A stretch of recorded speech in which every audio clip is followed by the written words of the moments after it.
जनाब हुसैन पाक दा सारा कुनबा करबला मैदान विच शहीद हो गया ते जनाब बीमार सुगरां दा कासद आउंदा है ते जनाब हुसैन पाक उन्होंने की पुछदे ने। झब मार जेड़ी सट मारनिया ते खड़ी फौज मैदान ललकार दी या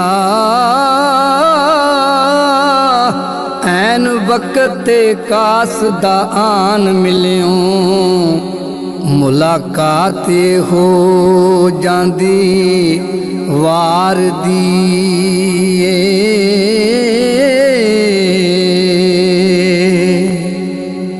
कास दाखिया शान बुलंद अजली ऐल बैत दे राज दरबार दिए। मैं खादम हजरत माई फातिमा दा ते जेड़ी बेटी रसूल मुख्तार दी।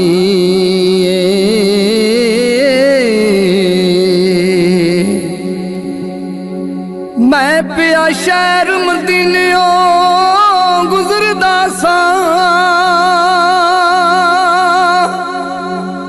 ओ मैं पिया शहर मदीनियों गुजरदा सा।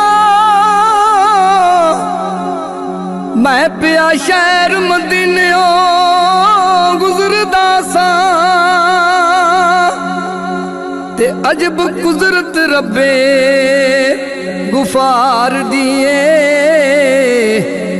नेड़े रोजे दे एक मुकान खाली ते रौनक मिटी हुई दरों दीवार दी। ये ते एक कड़ा एक छाननी एक कूजा जीनत उजड़े उस बाजार दी। छोटी उम्र दी एक मासूम बच्ची बुए विच बैठी हाई मार दी। ये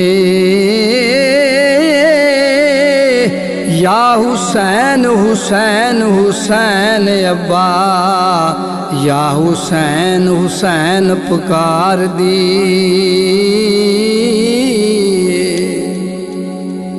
लफ्ज़ां विच ओ समा नहीं बज सकदा रब्बा डाडिया लफ्ज़ां विच नहीं ओ समा बज सकदा। लफ्ज़ां विच ओ समा नहीं बज सकदा। हालत जिवें उस बीमार दिए ओदी जान गदाज आवाज सुन के धूड़ उड़ गए सबरो करार दिए।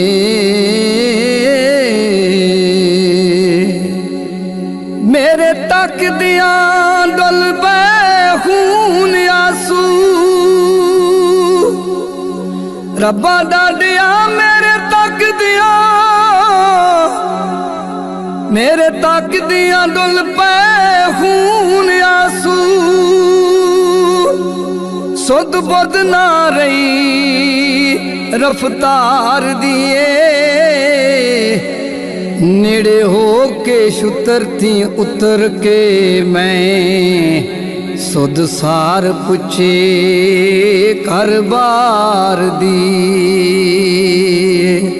ओ बच्ची क्यों हुसैन हुसैन कूके सुन के फट गई हा दुखियार दिए। वीरा खैर थी भी बाद मुद्दतां दे सुनी गल अज मेरे प्यार दी।